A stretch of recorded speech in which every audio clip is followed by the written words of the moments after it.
सत्ख्यातीवाल्यांचं मत, अख्यातीवाल्यांचं मत हे सगळे अशुद्ध आहेत, हे सगळे अनुभवाच्या विरुद्ध आहेत.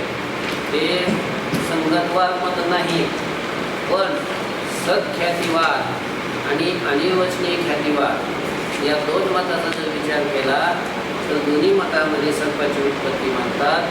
फक्त फरक एवढा आहे की सत्ख्यातीवाले दोन्हीच्या ठिकाणी उत्पन्न झालेला सर्प सत्य मानतात आणि अनिर्वचनीय ख्यातीवाले म्हणजे वेदांती हे दोन्हीच्या ठिकाणी उत्पन्न झालेला सर्प कसं मानतात, मिथ्या मानतात.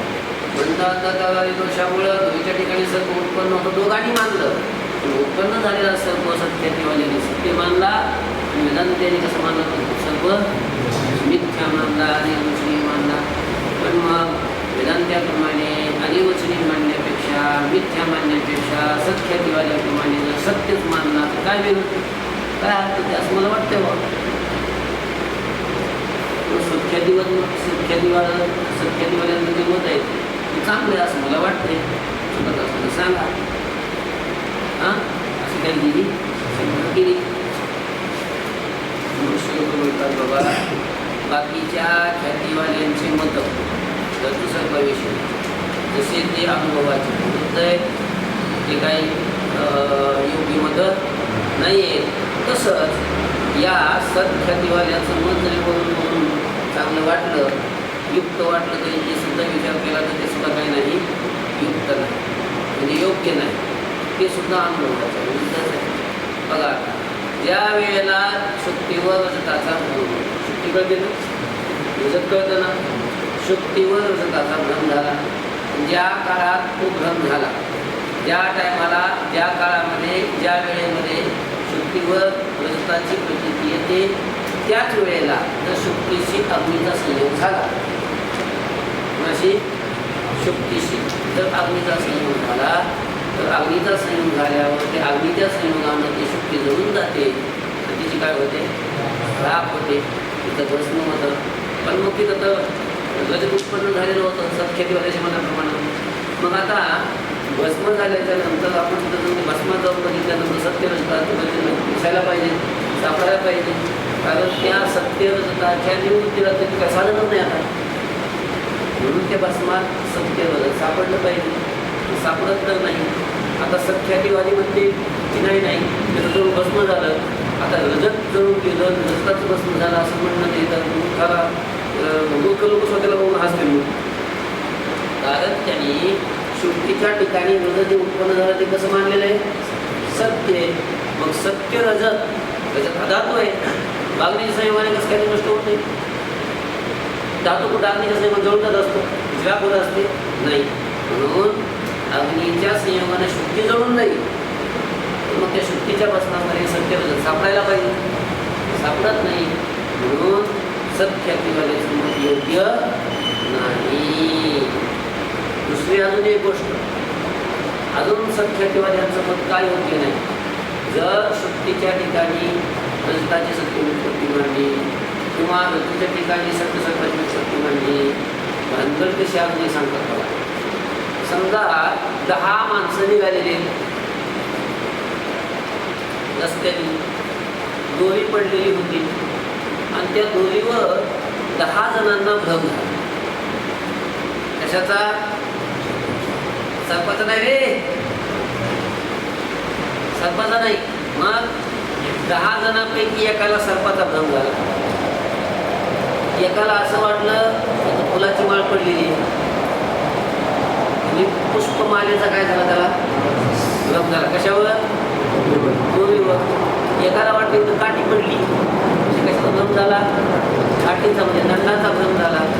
एकाला वाटलं तर जमिनीला भेग पडली, भूवेश त्याला म्हणतात, त्याला काय म्हणतात, भूवेशचा भ्रम झाला.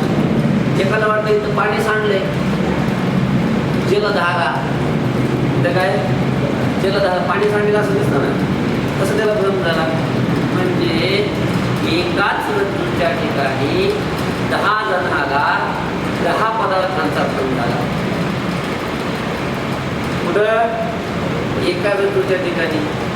आता सत्ख्यातीवाल्याच्या मताप्रमाणे जर विचार केला, 10 जणाला एका दोरीच्या ठिकाणी भ्रम झालाय, ते सत्ख्यातीवाले काय म्हणतात, की तिथं सत्य पदार्थ उत्पन्न होत असतो. एवढ्या दुरीमध्ये किंवा एवढ्या दुरीच्या त्या जागेमध्ये एवढे 10 पदार्थाचे अवयव कसे केव्हा होते? 10 पदार्थ कसं काय निर्माण होते? सत्य पदार्थ कसं काय निर्माण होते? समजा दोरीवर सर्प निर्माण झाला, त्याच जागेत काठी कसं काय निर्माण होईल? पुन्हा ती सत्य आणि पुन्हा तिथंच गुरेश कसं काय निर्माण होईल? तिथंच जलधारा कसं काय निर्माण होईल? तिथंच पुष्पमाला कसं काय निर्माण होईल? म्हणजे एवढ्या त्या जागेमध्ये एवढे सत्य पदार्थ कसं काय उत्पन्न होते? होऊ शकणार नाही. एक पदार्थ उत्पन्न झाल्यानंतर दुसऱ्या पदार्थासाठी तो जागा आडवी, तो जागा नाही म्हणजे तिथं आहे का नाही? लक्षात का? म्हणून सत्ख्यातीवाल्याच्या मतानं मग असे 10 एका व्यक्तीवर 10 जणांना 10 पदार्थ व्हायला नाही पाहिजे, पण होतो. मग तो सत्ख्यातीवाली जर म्हणे काय, सत्ख्यातीवाला तो जर म्हणायला लागला नाही हो म्हणजे तिथं भ्रम होतात, हे पदार्थ उत्पन्न होतात, पण ती जागा आडवीत नाही. काय करत नाही? एक पदार्थ दुसऱ्या पदार्थाला काय करत नाही? पदार्थाची जागा आडवीत नाही. असं जर म्हणायला लागला तर मग त्या पदार्थ सत्य कसं काय म्हणता येईल? सत्य पदार्थ उत्पन्न होऊन जागा आडवीत नाही कसं काय म्हणता येईल? समजा त्या दोरीवर एक पदार्थ उत्पन्न झाला, काठी दंड उत्पन्न झाला, तिथं प्रसंग उत्पन्न जागा राहील का? पुन्हा तिथं पुष्पमाला उत्पन्न जागा राहील का? एक पदार्थ दुसऱ्या पदार्थ जागा आडवीन ना, एका तेवढ्याच जागेत बाकी दुसऱ्या पदार्थ कसं काय बसणारच नाही. सत्य असेल तर जागा आडवी, समजतंय का? म्हणून सत्ख्यातीवादाचं बरोबर नाही. आलं का? बघा चला, शिवाय तेच ना, एकाच रज्जोदेशामध्ये कोणाला सर्प, कोणाला माळ, कोणाला दंड, कोणाला भूदेशा, कोणाला जलधारा, अशा रीतीनं 10 पुरुषाला जेव्हा 10 पदार्थाचा भ्रम होतो तेव्हा इतक्या सत्य पदार्थाचे अवयव लहानशा रज्जोदेशामध्ये राहणं संभव राहतील का? एवढ्या सगळ्या सत्य पदार्थाचे अवयव एवढ्या लहान देशामध्ये राहू शकतील का? राहू शकणार नाही, संभवनीयच नाही. आणि मग वेदांत मतात कसं काय राहतात? सत्ख्यातीवाल्याच्या मतांनी राहू शकत नाही. आणि वेदांत मतात कसं काय मग एका एवढ्या देशामध्ये एवढे पदार्थ कसं काय उत्पन्न होतात? अहो वेदांती आणि खरे उत्पन्न होतात असं कुठं म्हणते? दाटमुटीचे उत्पन्न होतात, खोटे उत्पन्न होतात. खोटे किती उत्पन्न होऊ शकतात? समजा तुम्हाला ताट वाटलं आणि रोजच म्हटलं घ्या घडी, घ्या भात, घ्या गुलाबजामुन, घ्या जिलबी, घ्या आमचं, किती बी घेता येते, काय अडचण नाही. एवढ्या ताटात किती बी घेता येते का? म्हणजे का खरं नाहीच आहे ते काय? एवढी वाटी कटोरा, आणि त्या कटोऱ्यामध्ये काय घेतलं? त्यातच बासुंदी घेतली, त्यातच जिलबी घेतली, त्यातच गुलाबजामुन घेतली. किती काय हजार पदार्थ, हजार नाही लाखो करोड पदार्थ घेता येतात ना. कसं काय घेता येतात? तुम्हाला कसं घेता येत? कारण वेदांत मतामध्ये ते सगळे घेतले जाणे पदार्थ म्हणजे खोटे किती बी घेता येतात, घेता येत नाही. हां द्या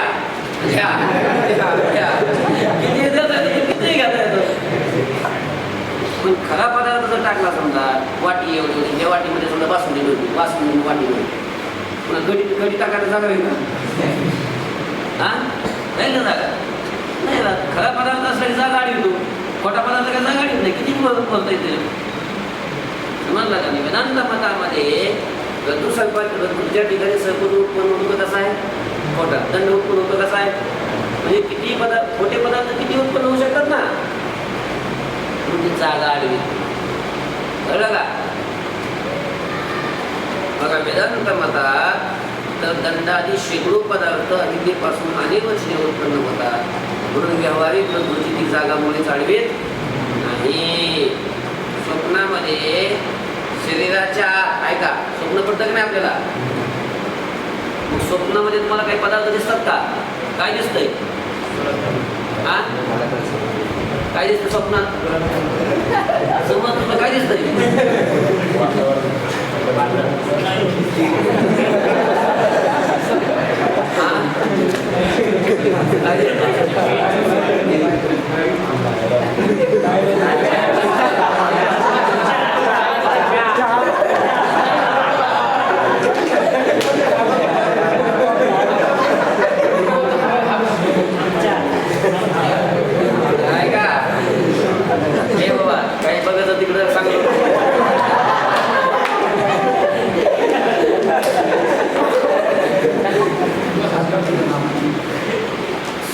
आपण झोपतो, झोपल्यावर स्वप्न पडतं आणि त्या स्वप्नामध्ये किती पदार्थ दिसतात आपल्याला, हजारो लाखो पदार्थ दिसतात, दिसत नाही का?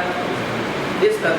डोंगर दिसतो, सूर्य दिसतो, नदी दिसते, पर्वत आहे ना, समुद्र दिसतो, दिसत नाही का? कधी स्वर्ग दिसतो, दिसत नाही. स्वप्नामध्ये काय दिसतंय? भूत दिसतंय. मग हे सगळे पदार्थ दिसतात. कुठं उत्पन्न होतं ते? आत उत्पन्न होतात. मग एवढे आत इथं कंठामध्ये पुलिगत नावाची नाडी असते, तिला छेदा नाडी पण म्हणतात.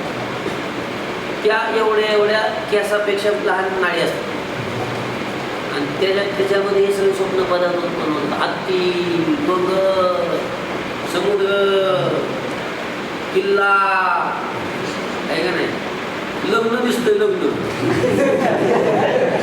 सगळं वराड, बँडवाली, बाबळ, पंगत बसलेली, फोटो काढणारी, अमके तमके जीव वाढणारे सगळे दिसते. हा, चपला चोरून देणारे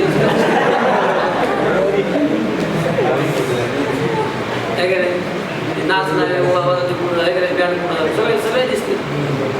मग एवढं स्वप्नात दिसायला लागले पदार्थ, एवढे मोठे पदार्थ कुठे उत्पन्न झाले? इथं एवढ्या नाडीमध्ये. एवढे मोठे पदार्थ एवढ्या नाडी कसं काय बसतील? सत्ख्यातीवाल्याच्या मतानुसार बसून तिथं बसणारच नाही. आणि वेदांत मतात कसं काय बसतात? आधी खोटे आहे. वेदांत मतामध्ये सगळेच पदार्थ स्वप्नातले कसे खोटे, ते मग किती पण बसू शकतात. आलं लक्षात? बरं. तर स्वप्नामध्ये शरीराच्या नद्या, पर्वत आदी शेकडो पदार्थ आधीवचने उत्पन्न होतात, पण त्याला आत जागा नाही, असं होत नाही. किंवा त्याचं वजही वाटत नाही. उत्पन्न असं कधी वाटतं का? वज होतं काय? दिसलं म्हणजे स्वप्न त्याचं वजही होत नाही. का? कारण ते खोटे असतात. ही अडचण निवृत्त होण्याकरता सख्यातीवादी रज्जूच्या ठिकाणी उत्पन्न होणारे पदार्थ जागा आडवीत नाही, तो त्याला वजन नाही असं म्हणायला लागतो. तो सख्यातीवादी लागला म्हणायला. मग तुमच्या वेदांत मतामध्ये कसं काय ते पदार्थ जागा आडवीत नाही, किती पण मावतात आणि वजन होत नाही. मग आमच्या मतामध्ये पदार्थ जागा आडवीत नाही तर काय होत नाही, त्याचं वजनही नसतं असं म्हणायला लागला. आणि मग सगळं खोटेच पदार्थ मान की मग खरे काय मानतो? खरा पदार्थ आहे जागा आडवीत नाही असं कधी शक्य होईल का? खरा पदार्थ आहे वजन होत नाही. पोटा पर्वत अंगावर घेतलं ते वजन होत नाही. खरा घेवर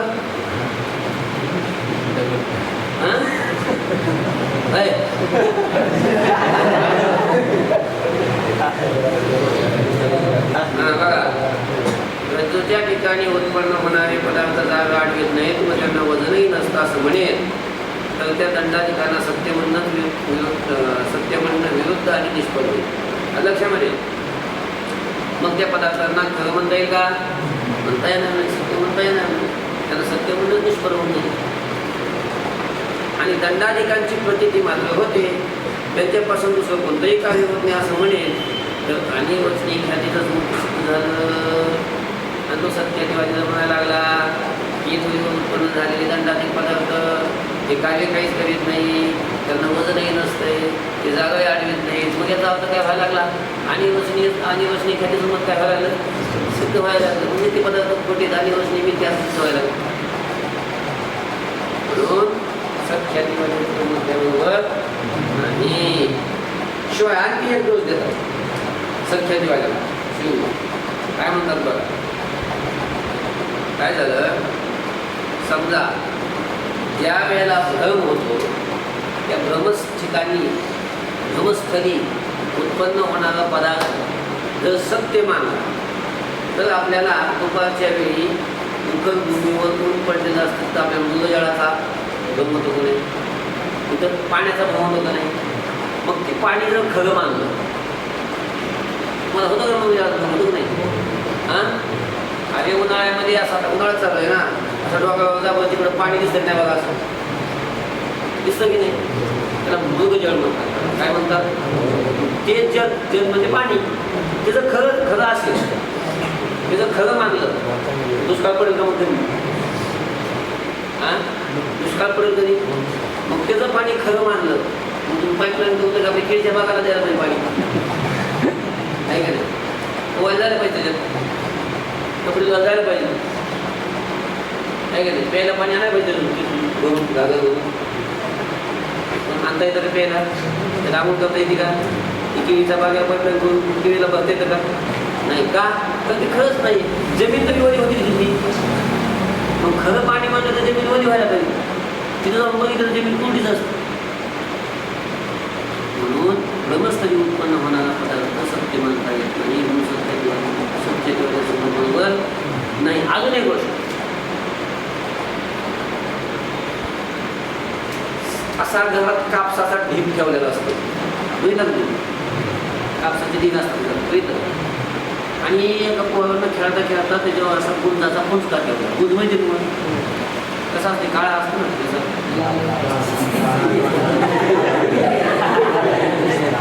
कसा असतंय, लाल लाल असा गुंज असतो आणि त्या गुंजाचा पुंजका कुठं ठेवला, कापसा.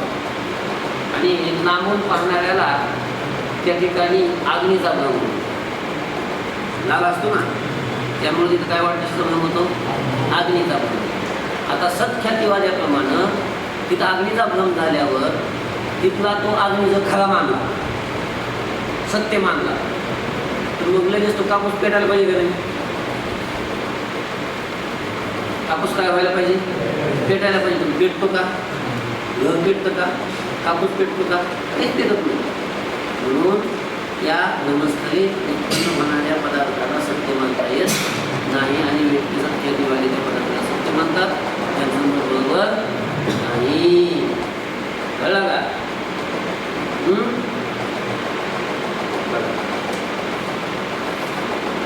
शिवाय आणखी एक प्रबल दोष असा आहे की ब्रह्मस्थळी दिसणारा पदार्थ सत्य असतो असं जर मानलं तर मृगजलानं भूमी ओली झाली पाहिजे. मग दुष्काळ केव्हाच पडणार नाही. मग स्वच्छ केलेल्या कापसाच्या ढेगाव्यावर लाल भडक रंगाच्या गुंजाचा पुंजका ठेवला तर त्या ठिकाणी आमच्या मतानं अग्नीचा भ्रम होतो. आता तो अग्नी जर सत्य मानला तर कापूस जळून गेला पाहिजे, तो जळत नाही. म्हणून सत्ख्याती मत असंगत आहे. म्हणजे सत्ख्याती मतावर किती दोष दिलेत, किती उदाहरणं देऊन ते सिद्ध केले की ते मत योग्य नाही म्हणून. हे सर्व उद्या सांगता आलं पाहिजे. शिवाय दोषयुक्त कारणापासून उत्पन्न होणारा पदार्थ फक्त त्या दोषवानाला दिसतो, सर्वांना दिसत नाही. जर तो व्यावहारिक सत्य असेल तर घटाधिकाप्रमाणे सर्वांना दिसला पाहिजे. आणि दोषापासून उत्पन्न झालेले पदार्थ आणि किंवा त्यांच्यापासून दाह किंवा शुद्धता होत नाही. म्हणून असे पदार्थ सत्य मानणं बरोबर. दुसरी अजून एक गोष्ट काय,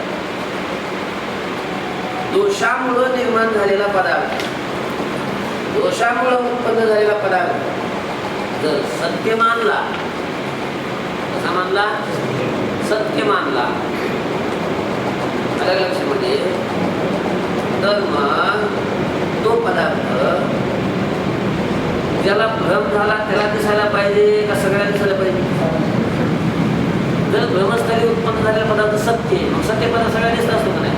समजा तिथे गाड घालून ठेवलं आणि ते खरं व्यावहारिक दृष्टीनं सत्य असलेलं गाड आहे ना, सत्य असलेलं गाड जर समोर ठेवलं की फक्त काय माझ्या समोर ठेवलं मला दिसत नाही, फक्त तुम्हाला दिसणार नाही का? हा, सगळ्या घरा दिसतंय, त्याला दिसतंय, त्याला दिसतंय, त्याला दिसतंय, त्याला दिसतंय, सगळ्यात दिसतं, कारण ते सत्य आहे, सगळ्यात दिसते. तसं 10 जण निघाले आणि 10 जण निघाल्याच्या नंतर दोरीवर एकाला भ्रम झाला सापाचा आणि मग आता सत्ख्यातीवाल्याच्या मतानं तो साप कसा आहे, सत्य. मग तो साप ज्याला भ्रम झाला त्याला दिसतो का बाकीच्या 10 जणांना सगळ्या दिसतो? ज्याला भ्रम झाला त्याला दिसतो, बाकीच्याला दिसतो का? नाही दिसत. मग सत्ख्यातीवाल्याच्या मताप्रमाणे तो सत्य असेल तर सगळ्याला दिसायला पाहिजे, पण सगळ्याला दिसत नाही. म्हणून सत्ख्यातीवाल्याचं मत बरोबर नाही. कळलं का? सत्ख्यातीवाल्याचं मत कसं आहे, असंगत आहे.